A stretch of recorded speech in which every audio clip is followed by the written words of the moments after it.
I am recording this. And so if anybody joins partway through, they can access it from our website and I'll send it out after. My name's Alicia. I lead customers and growth here at Tiller. And I look forward to digging into this topic of degrees versus skills. What's the winning strategy for the workforce? The agenda that I've put together is to look at, like really take a look at degrees. There's a lot of like tremendous warranted benefit to degrees and traits that make them like truly irreplaceable. But then there are some forces happening that are, threatening. I'm going to use the word threatening, which is like a very, very combative word, but threatening degrees and, displacing them in their position. And so we'll take a look at like what some of those things are and what's sort of happening. And then I really want to dive into like, what are some of the emerging models of workplace learning? And this is really something that Tiller is really focused on, is like supporting the different models for workplace learning, thinking about the skills that organizations need and how to develop those skills and the different models for supporting that. And then because, really at the core of this topic and what we're going to be talking about is like change and the change that we're seeing and some of the trends that are playing into all this, I think it's always fun to anticipate what's next. Maybe not, I use the words predictions here. I was so bold as to make some predictions based on what we're seeing and just like where to keep our eye and where to stay focused as we're supporting, workplace learning and, the roles that degrees and different types of learning models play in it. I do have the chat opened. I would really, and I do have time at the end for Q&A and to make this a discussion. I would love if anybody drops anything into the chat or even just unmutes and, pipes up. Like I would love to make this more discussion based if there's an appetite for that. Okay, so let's kick off and like following the agenda, start talking about, degrees and where they fit and where they sit. So, I'll start by sharing my own personal bias and experience. Like I'm a proponent of formal learning. I have 2 degrees. I have a bachelor's of arts. I have an MBA. I do feel that those degrees serve me in the workplace and have throughout my career. So I'm certainly not coming in here and like to say anything negative about degrees. There's like a very strong role for degrees in the workforce, and let's really use this section to like explore that.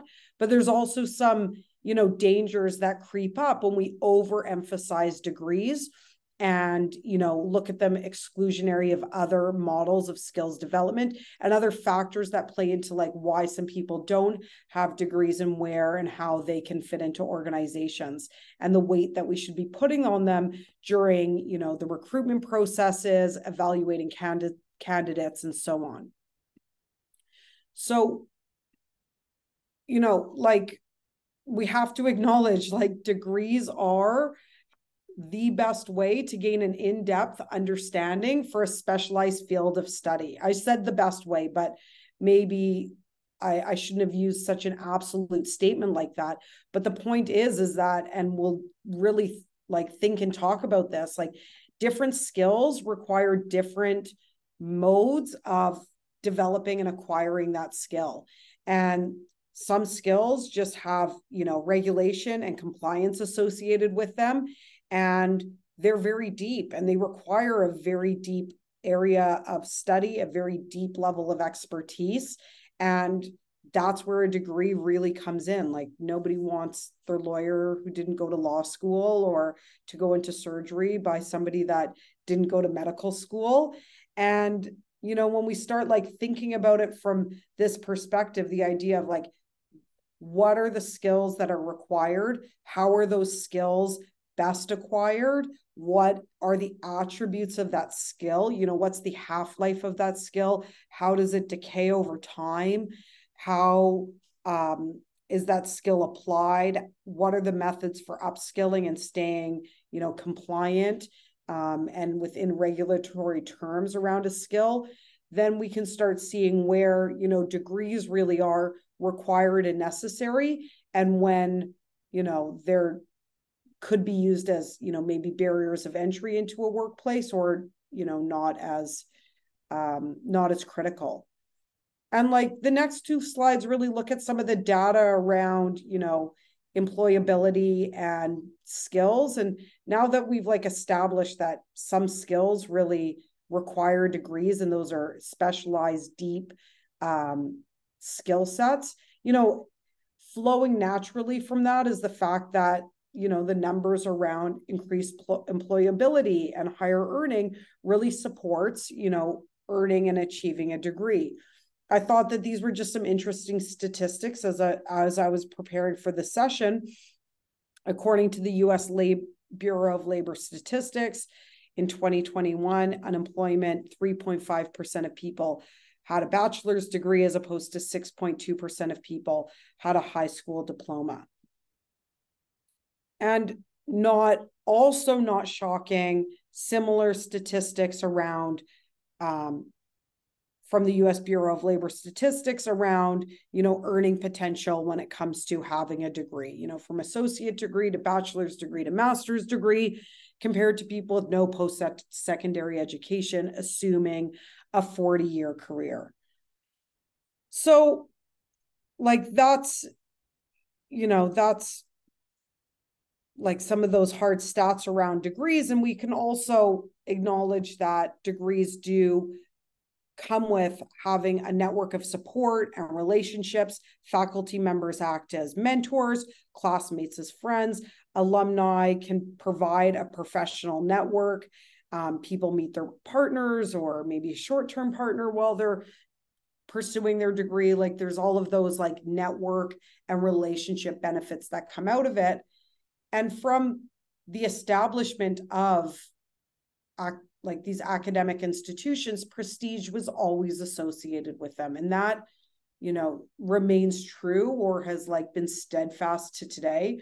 You know, I did a little dive into like, where did the degree start? And it, you know, it really goes back to the Middle Ages and formalizing like how skills are required and how learning is conducted. And even from its very outset, there was a sense of, you know, prestige, a marker of accomplishment that came from completing a degree. It defines expertise. It's a signal of dedication.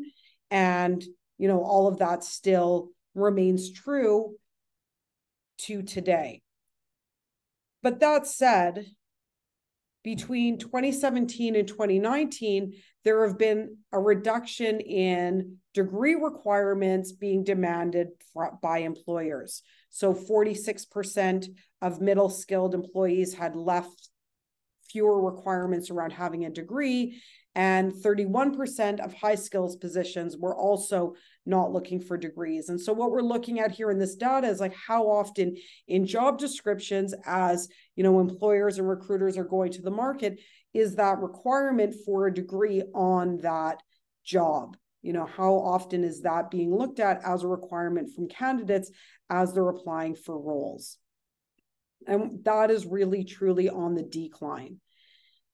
And, you know, there's a lot of factors playing into that. And like the first one that like needs to be acknowledged is that, you know, there is like an approach, a method, and a time and a way where degrees are acting as a barrier to employment.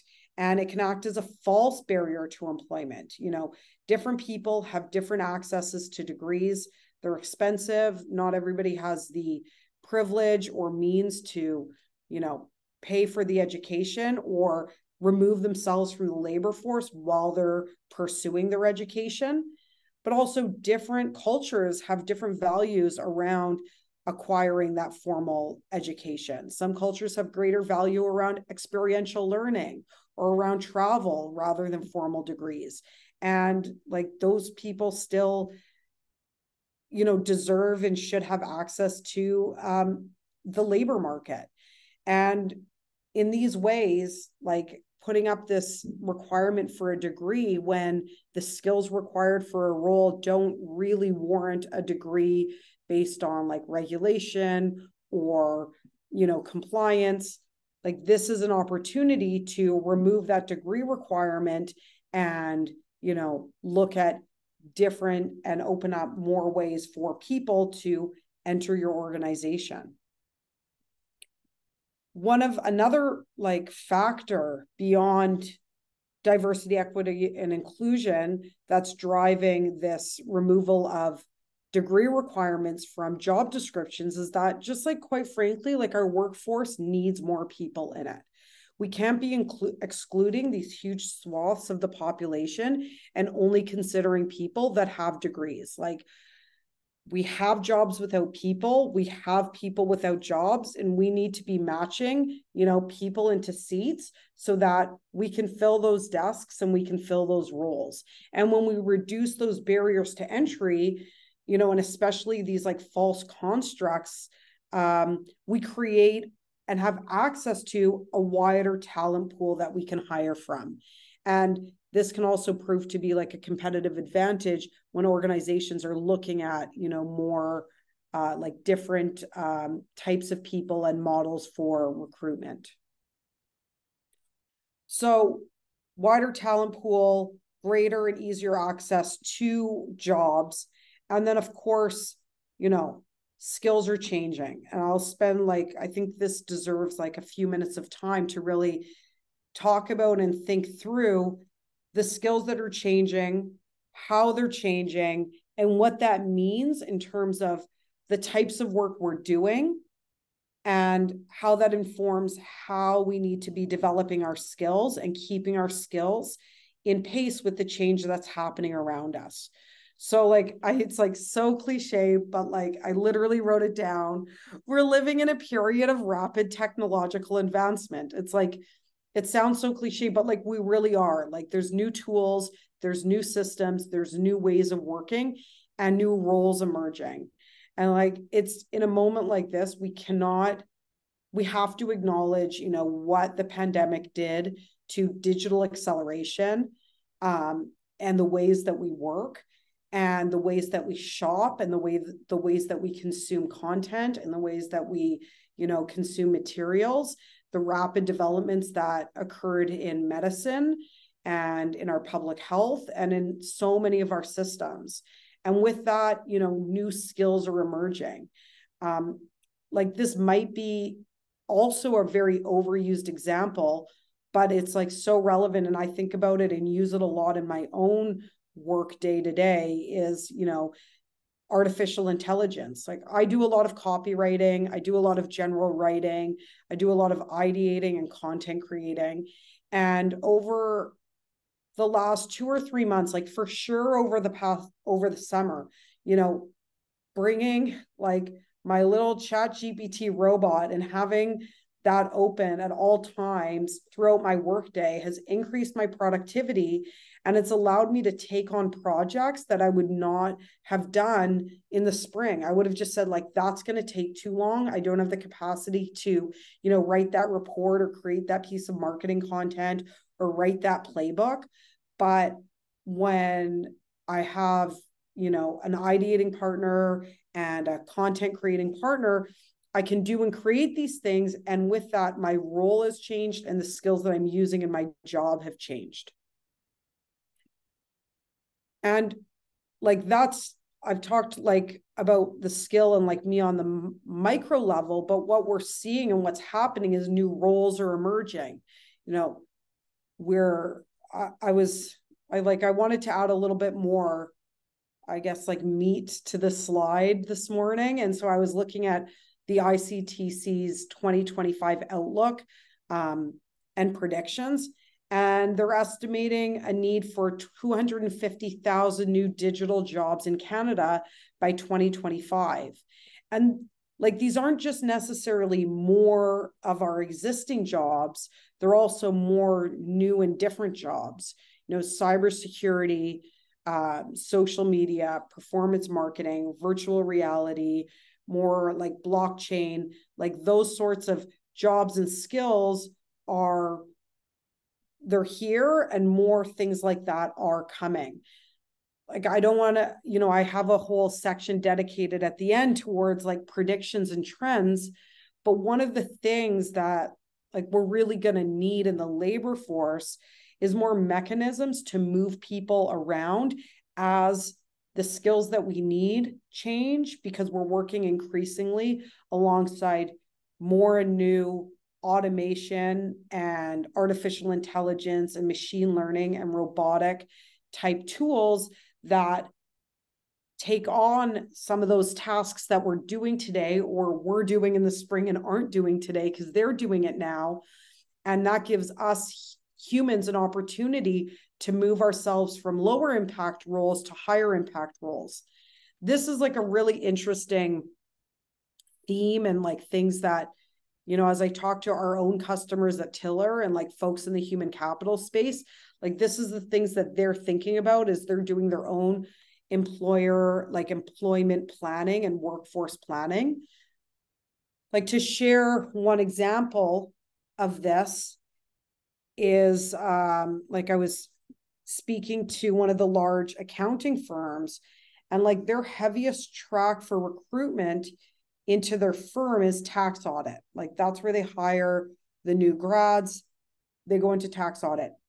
But with AI and automation, like more and more of tax audit is going to be done by, machines and computers that can do that faster with higher accuracy. And the human resources needs around tax audit are going to lessen over time. And so these firms need to find ways to move, those people into higher impact roles. And the big theme in those firms is cybersecurity, security audits. And so how can they take somebody who's, has the skills around tax audit, leverage the transferable skills and upskill them or reskill them into a cybersecurity role? So this idea of talent mobility and leveraging transferable skills to move people into other areas of the organization is like, we're seeing it today. And I believe that this is going to continue to be a theme and something that organizations need to grapple with as they focus on the skills development of their people. And if we're as we talk about like skills changing, one of the other interesting like trends or things that are happening is how people are stacking their skills in new and creative ways to introduce new like skill sets or hybrid roles. This idea of taking like a technical experience and layering on domain specific expertise to create a new like skill set or discipline. I had like the opportunity to work at a performance marketing agency a couple of years ago, and performance marketing is one of these disciplines of skill stacking. And so I got to like work in it and see it firsthand. And to take the example of performance marketing, that's a discipline that's applying like that's high focus on data analysis and like applying the scientific method to digital marketing and like digital advertising activities. So like the agency that I was working at, it was a Facebook, Instagram, and TikTok advertising agency.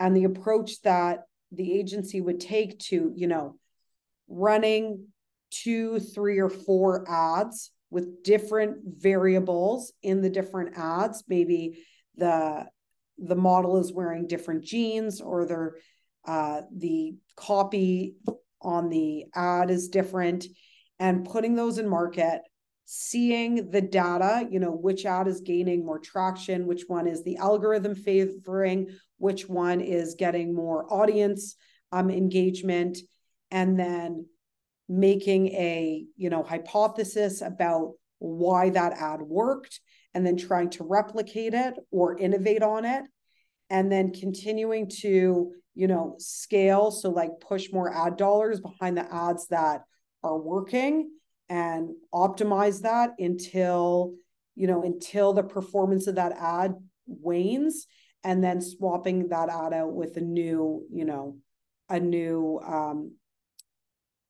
creative or starting a new campaign. And so like that level of like data discipline and the scientific method being applied to like our advertising is an example of skill stacking. And it's like with that, we're getting all sorts of like new and niche and nuanced industries. Some of the other examples I put here is ed tech curriculum developers, e-commerce strategists, technical sales engineers, people here. I'm curious if you're doing your own skill stacking in your own career, if that's an approach you're taking, if you're hiring for these like highly specialized roles, or maybe it's a matter of, going to the freelance market when it comes to finding these like niche and nuanced skills. Which leads me to, that idea of like new ways of working. But like it's even more nuanced and like interesting than new ways of working. I'm not just talking about like remote or the fact that we're all sitting here in a Zoom, having this style of workshop together. This idea of like a pixelated workforce. So this is an idea and a term that Josh Bersin coined in 2019. I linked to it here in this slide, and I'll share these after. And it's a very quick but interesting article to read from his terms of how he describes the pixelated workforce. But the idea here is that, now there exists every configuration of services in the labor market. People don't need to be linked to a company anymore. They don't need to, you don't need to be employed by a company. If you need services, you don't need to find them within your own organization or even from another organization. I'll like share the story of like when Tiller we needed a new website, and I was tasked with, how are we going to build this new website and finding the right partners to do that. The number of options of how to get a website built, it's like awesome. It's overwhelming and it's awesome. Like I could hire an agency that specializes in web development. We're a software agency, so I could, build a project team here at Tiller, take a front-end developer, back-end developer, a UX designer, like somebody for marketing, like cobble the skills together and build an agile team and do it in-house. I could have, hired different freelancers to do each stage of the project. I could have, found somebody who will do the wireframes, find a designer, find coders, find somebody to write the copy, and like just like outsource each stage and piece and like pixel of the project.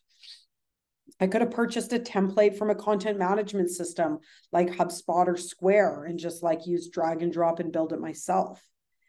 And the point is that we have, a labor force that's pixelated with these highly specialized skills. People can be unlinked from companies. We have really, really niche specialized skill sets. We have freelancers, we have gig workers, and people can work and work how they want to work. And organizations can farm out the work that they have to do and slice it up in all of the different ways that they want. And that's just like, that's pretty new, and that's really interesting. And like with all this, with all of like that said and all of that like divvied up, like the half-life of skills is shrinking. Like there's a little bit more nuance to this headline because different skills have different half-lives. Different skills stay relevant for different periods of time and decay at different rates. And there's definitely like certain skills that are just universally transferable and will hopefully and probably exist for all time, like communications and problem solving and communication. But then there are more technical and specialized skills, like in the models that I've just been talking about, where those skills are changing and need to constantly be updating.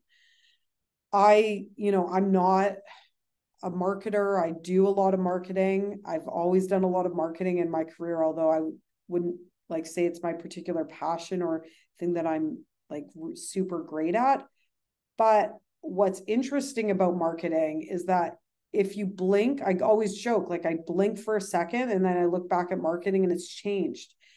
Because when we're dealing with, skill sets and business disciplines that are sitting on top of algorithms and technologies and approaches that are underpinning them, and those things are changing, the skills that we need to apply are in turn changing too. And so with all that, the workforce needs different models of skills development to reflect the new realities of how we work.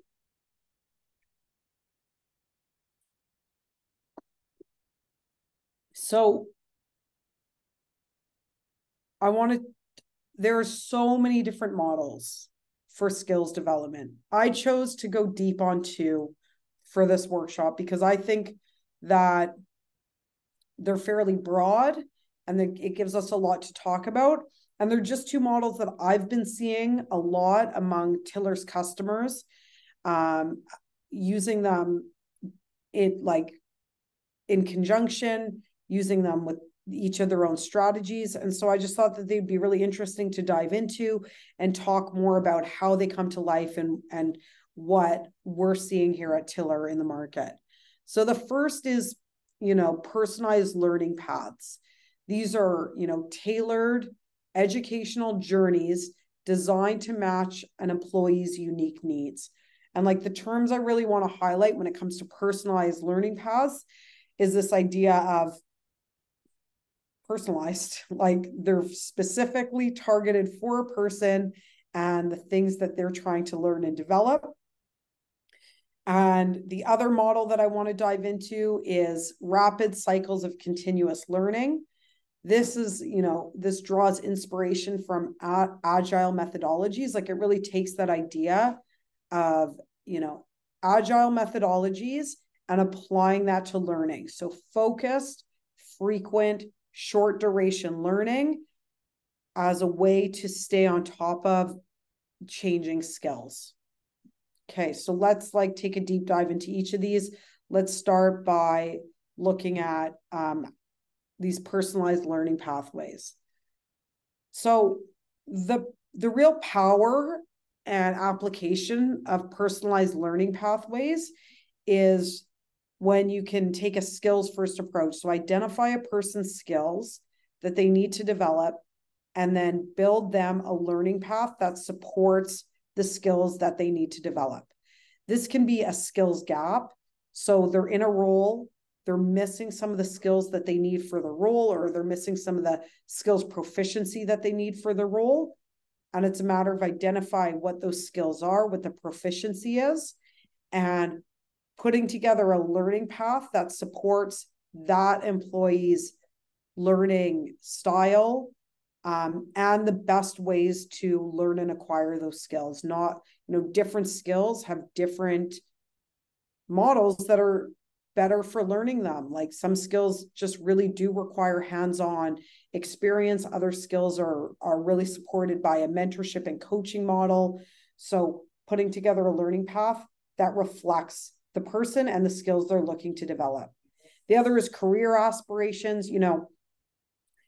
I want to tie this back to that idea of talent mobility, and that this is going to be a really powerful and prevalent theme over the next, many years, is that we're going to be needing to move people around in the workforce. We as employees are going to be thinking about, where do we position and put ourselves in light of how the skills in our industry and our roles are changing, and always making sure we're moving from those lower impact roles where AI automation can automate some of the tasks and things that we're doing. And so what value can a person, can we be contributing to that? And so moving ourselves through our career aspirations, learning plans can help us do that. And finally, career journeys. Learning paths are really powerful if you're a people leader and you have high performers and you're looking to help move them into their next role, or succession plan them into another role, or succession plan for, roles in your organization. Equipping people with personalized, tailored learning paths that will help them get there is a really focused like learning and development strategy to do that. The other powerful or like really relevant use case for learning paths is for hiring and training people. Like we've established that skills are changing. And, you know, with that being true, you may need to, or you're going to have roles that you're going to be recruiting for and need to fill where there's just isn't going to be a perfect skills fit. And that can be okay if you have resources, tools, and approaches in the organization to deal with that and to like equip people with the tools right out the gate so that they can fit, like take on that role and do it. I always think about the story. This was in 2021. We had a customer here at Tiller. They were a recruiting firm and they were asked to recruit and for one of their clients, like an expert in Web3. And at this point, in that point in time, like Web3 was like super new. There weren't a lot of experts in it. The experts that were in it were like working at Meta. And they, you know, this client was like, we want an expert in Web3. And the recruiters were like having a very hard time finding a fit for that skills fit. And like in the end, they found a web developer with like a passion and interest in Web3. And the point is that like, as we're trying to hire for these like new and emerging skills, we are going to need tools and models to recruit and hire and train for the skills that we want so that we have those skill sets and expertise in our organizations. And so learning paths is a really great way to do that. And the benefit of learning paths is that they're super flexible, you know, build it for this person, for the skills that they want to develop, for the goals that they're trying to achieve, make it self-driven so that they carve out their time. They can do it when they create the time to do it or have the time to do it. It really matches, you know, their learning style and goals. The challenge with learning paths is that, you know, you need really good data to make really good learning paths. So what do I mean by that? If you're trying to create a learning path to help somebody move along their career trajectory, it's going to be, you're going to need the data around what skills does this person have today? What skills do they need for that next role? So if you're working in an organization, having the skills for that role documented, having them outlined, having them accessible, and then doing the math or the analysis, the data analysis of like, these are the skills the person has, these are the skills they need next. Here's the delta, here's the transferable skills, here's the skills we can leverage, here's, you know, where there's proficiency gaps, you know, that all requires skills data. And, you know, Tiller can help you do that. The point of this workshop isn't to like, just like, I'm not here to like plug Tiller, but there are tools that we can help with when it comes to, you know, taking on projects and assignments like that. Learning paths requires motivation. You know, somebody has to have the wherewithal to take that on, to learn it, to drive it the whole way. And it can be expensive. Learning, you know, good learning content, deep learning content like that at times can be expensive. And the resources to carve out the time. Let's shift to the second model, rapid cycles of continuous learning. So if personalized learning paths are, you know, deep focused, carved out time for learning to develop, you know, deeply develop skills, then rapid cycles of continuous learning is a just-in-time skills acquisition model. You know, we're looking at adaptive learning models to support, you know, rapidly changing skills. And this is an opportunity to quickly learn what is required to execute a task. I'll just share a personal story. I use rapid cycles of continuous learning for certain skills that I'm trying to learn. SEO is one example of where I'm always applying rapid cycles of continuous learning. And another one is Webflow, which is our content management system, which we use for our website. Webflow it's deep. It's deep, it's heavy, there's a lot to it. It is such a powerful content management system. Every time I want to do something in Webflow, I go and I spend an hour, 20 minutes, whatever it is, on Webflow University. I, learn some of the modules, and then I start doing. And when I get roadblocked or stuck, I go back to Webflow University, and I am following this just-in-time skills acquisition so that I can do what I need to do in my job to, get our website updated. What's really great about this model of rapid cycles of continuous learning is it combats it's called the forgetting curve. You have this reinforcement as soon as it's learned, immediate application. And the other thing is that with rapid cycles of continuous learning is embedded in workflow. So as opposed to personalized learning paths where I'm carving out, maybe my afternoons on Fridays or an hour every morning when I start my work day, and it's this like separate time. With rapid cycles of continuous learning, it's part of my workflow. I have Webflow University opened, or I have some SEO resources open, and I'm learning as I'm executing the task. And that's just part of how I get work done. I've seen this applied from our customers, like this idea of rapid cycles of continuous learning, where they'll say to people, if you get stuck in your job or you want to go and learn, like you need to look something up or learn it, don't go to Google, don't go to ChatGPT and ask, a bot. Go to our learning management system, maybe go to LinkedIn Learning, stop, look it up, spend 10 minutes, watch a video, and then resume your work. So sending people to like these credible content sources that are delivering, the information about the skills in a way that, you as an organization want it taught and learned. And what's really beneficial about this model is it's agile. It's adaptive. You have an ongoing, when it's done right, you have ongoing feedback loops built in about how effective the learning was, and that learning can keep pace with the change. So, the content is updating as the skills around that skill are changing. And it's all quick, consumable, quick content. Now, the challenge is, and there are challenges, is that it's a surface level. You haven't done a deep dive. There's, no certifications associated with that.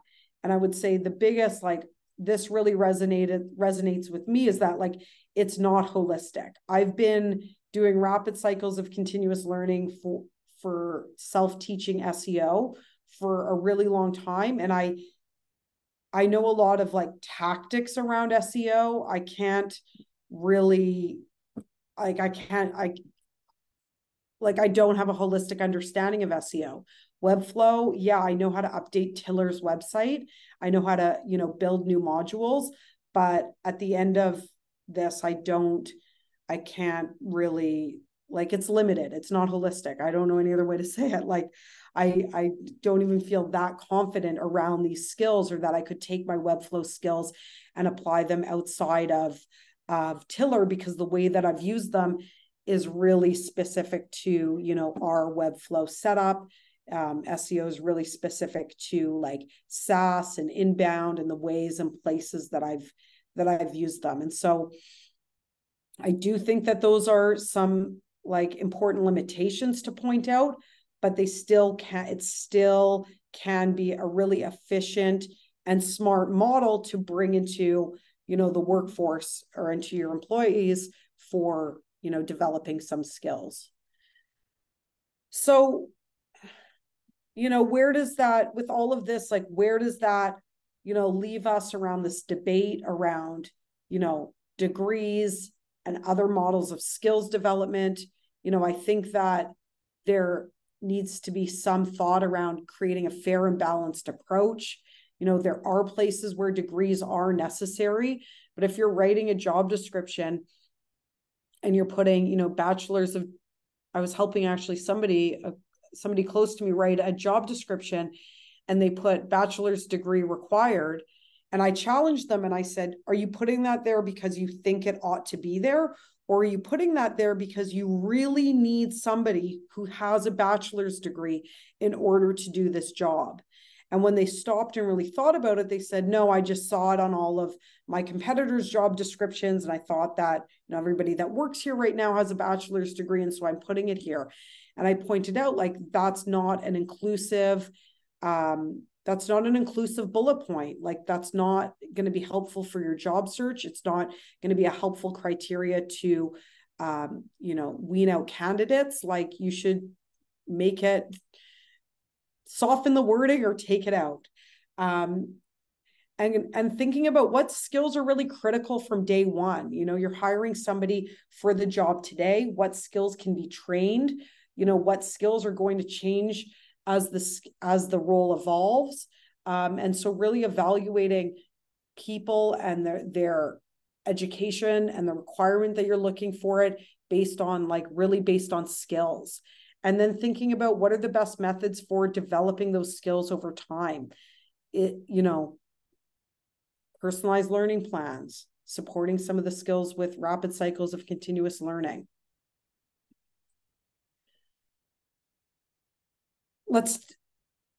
Future trends. Okay, like with all this and all of this like thought and thinking and like this exercise, like it's funsies to think about future trends, but also like I think we can start to see like where some things are going or where we can keep an eye on where the market and how we think about skills is going so that we can build, organizations that are, future-proofed, prepared for what's happening in the market in terms of skills development.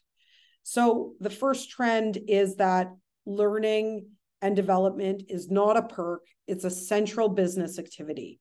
It is a core activity that happens in an organization. It's its own business discipline. It's the source of innovation, and it's going to be the lubricant for talent mobility, which is and will continue to be really important as AI and automation does more of our tasks.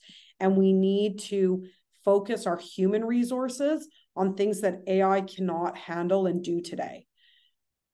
For this reason, I think learning and development I think it will continue to sit in HR, but it will get more attention from operations and other business disciplines because it's just going to be really core to how an organization functions and how it keeps pace and stays competitive in its industry. The other trend and prediction is that skills development and learning and development is going to be more data driven. It's not going to be a perk where we're letting people learn what they want, when they want, whatever they want, because we're going to know and need people learning specific things in order to move our organizations forward. So we're going to need data to help support this. Putting a data lens on this, the best way to do that is to break things down into skills and measure and manage learning at that skills level. That skills first approach can one of the best places to apply a skills first approach today is learning and development and hiring. When it comes to learning and development, when you distill organizations and people down to the skills, it becomes really easy to identify skills gaps. It becomes really easier to identify transferable skills. And then you can put a really data-driven lens on your learning and development activities. And that's going to help answer questions like, where do I prioritize my learning and development budget? Because you'll know your skills gaps. You'll know where they are. You'll know which ones are more and less detrimental to your organization, because some skills gaps are going to hold you back harder than other skills gaps. And it will be more clear where to invest. This is a retail example, so it might not be relevant to like folks on this call, but it was a story that, or an example that I heard recently in a meeting, and it really resonated with me. And in the retail example, they were talking about, like at Home Depot, when there isn't somebody on the floor to cut your key. Have you ever gone to Home Depot and you want to get a key copied, and there's like one person per shift that can operate that machine? And if they're not there because they called in sick or whatever reason, there's a labor shortage around that key cutting skill. You go across the street to Canadian Tire or over to Walmart that has a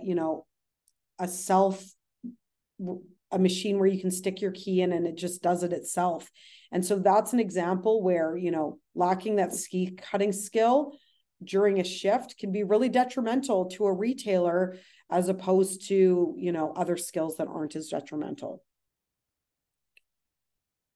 I feel like I've talked about talent mobility a lot, but I just put it in like where to look and where to continue looking. The idea of skills transferability, upskilling and reskilling are going to be key drivers.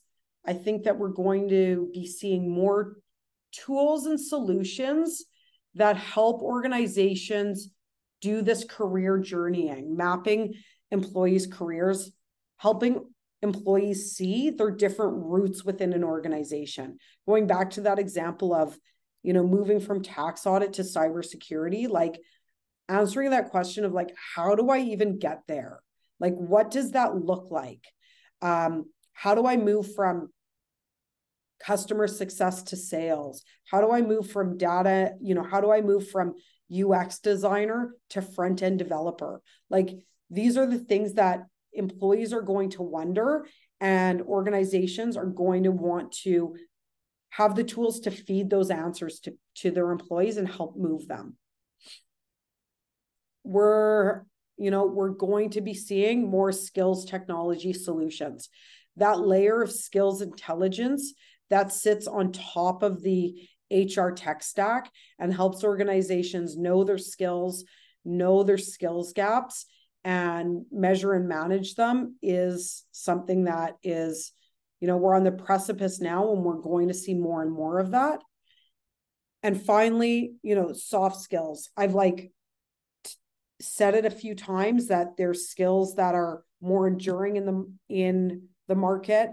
The soft skills are super enduring. Like, as we work increasingly alongside technology, automation, robots that do our, those tasks that can be automated, we are going to need people that can work with people. And those are the skills that, robots can't do.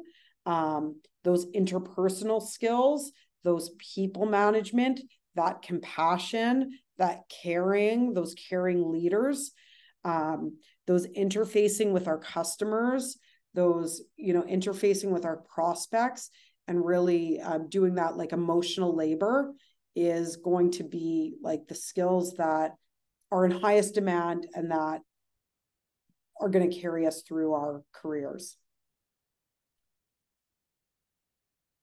Wow. As I was putting this together, I was concerned that this would not fill the time, but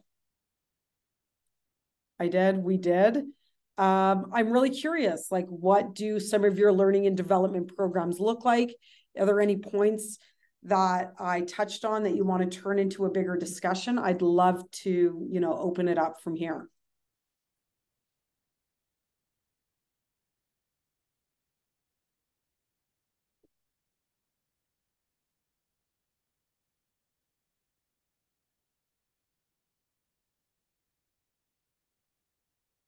Okay, well, I haven't heard any questions, and I'm keeping an eye on the chat, and I don't see anything in the.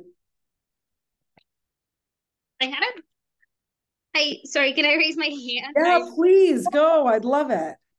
Hi, my name's Yulia. Sorry, I'm on mobile, so this is a bit of a funky interface for me today. I had a question about like fully support, not requiring degrees whenever possible, all of that. However, one of the challenges that I'm currently kind of up against is like figuring out how to like level jobs and things like that, where a degree is not required, and sort of creating like an equitable, because in my organization, some roles require degrees, some roles in fact require PhDs, and like that's how it is meant to be. There's no like the specific job or like area of expertise does in fact require such a high level of education, but there are other positions that really don't require that. And the way like job leveling and sort of salary banding and all of that is set up and seems to be set up in many different like models of that, still puts such a high emphasis on degrees. And I mean, there are just different levels of skill, like they're just different skills. And I'm wondering if you've seen anything or have any sort of words of wisdom to share around this and how to navigate this, like, well, we don't want to discriminate, like we don't want to provide like create additional barriers to entry if we can avoid them, but also like finding the right balance um between that. If That's a really good question. I to be really honest, I don't know the answer around job leveling and salary bands. I know that we're joined by so many, experts and professionals from, the human resources space, and I would really love to open it up and see if anybody has some input or insights to share with Yulia.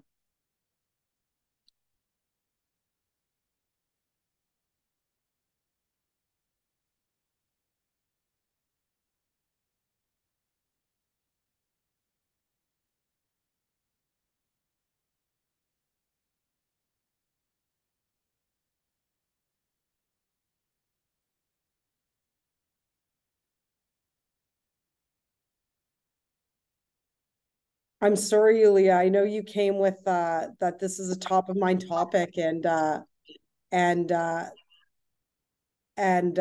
you came to the session hoping to see some of that. I'm sorry I didn't cover it, and it just falls a little bit outside of the scope of like what I think about and engage with.